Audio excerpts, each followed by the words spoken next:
Welcome po dito sa ating channel. Samahan niyo po ako na mag-explore ng iba't ibang kagamitan pagdating sa espiritual. Tara na po. Magandang umaga po, magandang tanghali, magandang hapon, magandang gabi mga ka-antingero-antingera ko dyan. Sa video po na ito ay sasagutin natin ang katanungan ng tungkol sa nakapulot ng San Benito at cross ang nasa likuran. So, kung ano nga ba ang kahulugan noon? So, before anything else, sana nasa mabuti kayong kalagayan at syempre, laging masaya at para malapit ang swerte. Swerte, swerte, swerte, malapit ang swerte. So, tara na po tayo. Meron pong akong take note po ako kasi syempre minsan nakakalimutan ko.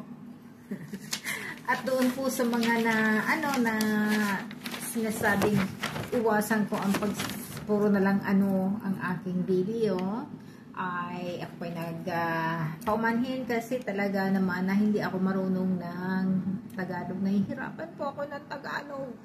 But I will do my very best po. So, ano nga ba ang kahulugan kapag nakakita ka ng cross or anything or San Benito or ano man na medalyon or spiritual items na kapag nakuha mo, ano ba ang noon?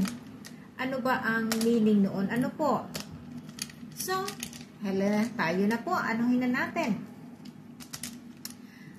Ang po niya na ito ay posibleng kahulugan, divine presence po So, kung nakakita ka or nakapulot ka ng cross or anuman ng medalyon, ito ay nagpapaalala na mayroong divine presence sa iyo. At ito ay na nag-guide sa iyo, yung may guidance ka, yung spiritual guidance mo, tapos ito ay nagdadala ng comfort. Depende po sa sitwasyon mo. Nagpapaalala rin po ito ng tungkol sa ating dapat maging mabait tayo, mapagmahal sa kapwa, at maalalahanin. So, anuhin po natin, tahakin po natin, or i-cover po natin yung divine presence. Ang divine presence po ito ay nagpapahiwatig ng direct na presensya ng mahal na Diyos. Ano po yung divine presence niya? Ipinaalala niya sa iyo na naandyan siya. Ano man ang oras na kailangan mo, naandyan siya. Nagpapaalala rin ito ng spiritual life. Ano po, yung natin na yung sa araw-araw natin, dapat meron tayong spiritual na practice din. Halimbawa, pagising ng umaga, magdasal tayo, magpasalamat bago kumain, magsabi, Diyos ko po, salamat sa pagkain na nasa harapan ko. Salamat sa mga grasya na dumating sa akin. So, maging maging mapagpasalamat. Ito rin po ay papaalala sa atin na kung sakali na nakakalimutan na natin ang magdasal kasi kung busy nga tayo. Halimbawa, busy tayo sa pagtatrabaho kasi kailangan natin ng pambili ng bigas or inaalagaan natin mga anak natin para punta ng school. So, nakakalimutan natin, busy. Ito ay nagpapaalala. So, again po, kung isa rin ito na posible na pinapaalala rin sa iyo na huwag kang mawala ng pag-asa. Ngayon po, ang isang natin yung sa guidance, ang guidance po, ito ay pwede na masabi na nagdadala sa iyo ng spiritual guidance, again po yung divine presence. Kailangan din natin tingnan natin ang ating current life. Halimbawa po, sa ngayon, yung time na yon na napulot mo yung medalyon na yon, think back. ano ba yung current life ko noon? Mas ano ba ako, masaya ako? Or nahihirapan ba ako? Or mamundo, sad? Ngayon po, kung halimbawa, yung time na yun na nahihirapan ka, so yun nagpapaalala sa'yo na huwag kang mawala ng pag-asa. Ano po? Kasi, ang nakakakuha ng cross na ganon, yun ay binibigyan tayo ng clear reminder na merong Diyos na hindi tayo pababayaan. Ano po? So, ano man ang mapulot nating spiritual items, yun ay nagpapaalala na meron tayong Diyos na hindi tayo pababayaan. Ano mang hirap ang dinadaanan natin. Ang po, yung comfort and reassurance, isa yan sa mga dahilan kung bakit nakakapulot tayo ng cross. Kasi, ang comfort po sa yung reassurance, ang cross na nagdadala sorry, pinalit ko na, ako. So, yung cross na nakuha natin at yung nabibigay ng reassurance, po, ito ay, nagpapaalala sa atin na kung ano man ang hirap na nadadaanan natin ngayon. Halimbawa po, sa tingin mo, end of very very sad na, wala nang tapusan ng paghihirap. Ang makapulot po ng spiritual items, lalo-lalo na ang cross, ito ay nagpapaalala na may tatapusan din po ang kahirapan. Meron din light at the end of the tunnel, kasi ay yung nagsisimbolize siya, tingnan mo po, pinapaalala sa iyo na yung cross ay yung hirap ni Jesus nung panahon na ipinako siya. So, nung yun ay simbolo, po. Tapos, pinapaalala rin sa atin yung na ang values.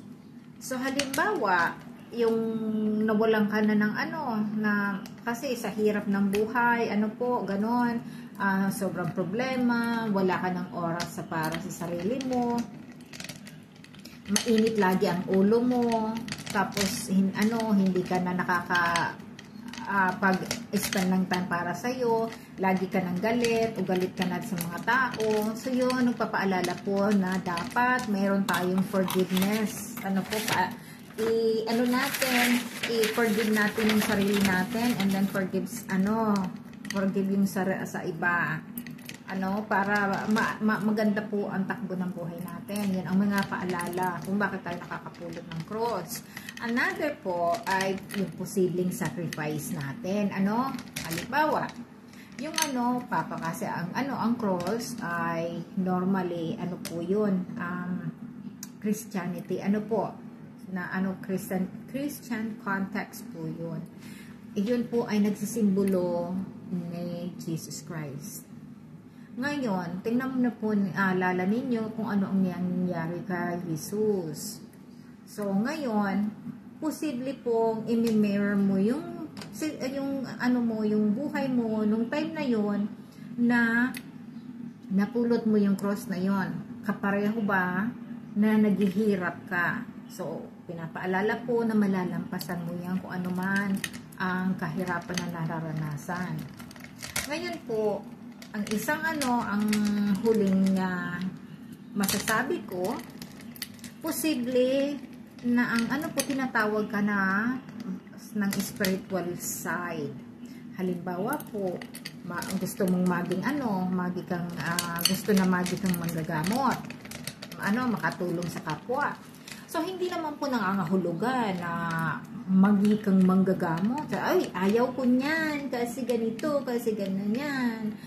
Ay, hindi naman po nangangahulugan na maging kang manggagamot, masama na or maganda na. Kasi, hindi po lahat ng manggagamot albularyo or albularya or faith healer, ganun po. Ang manggagamot po basta mabait kang tao at maalala, mapagbigay, yun, manggagamot ka na. Alam mo ba kung bakit?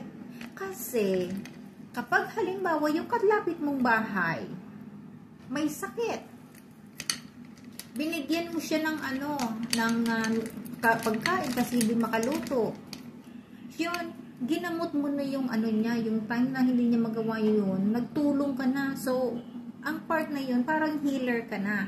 Kasi tinulungan mo na makakain yung na yun, yung may sakit na yun. Tapos, nag-feel better siya. So, yun, nakatulong ka na sa healing process niya, nakatulong ka. Halimbawa naman, yung tao, walang pera, pambili ng bigas. Ayun, binigyan mo ng bigas. Healer ka na kasi binigyan mo na hindi siya magugutom. Kasi pag nagutom, posibleng magkasakit. So, mo na yung naging bahagi ka na nun. So, pag mabait kang tao, mapagbigay, maalalahanin, hindi kuripot. Yun ang mga ng mga healer. So, anyway po, sana makatulong ng kahit kaunti itong natin na tahak natin na pag-usapan natin na topic. So anyway po, see you sa next video. Please kung makalimot like and subscribe, and syempre naman natin at sa po pala, paalala ko, meron po pala tayong draw ngayong Holy Week. So kung pambili po ng agimat. So, lamang po, halaga lamang pong 4,000 pesos. Pero, pambili na yun ng agimat. Posible makabili ka na ng medalyon nun. Sige po. See you then.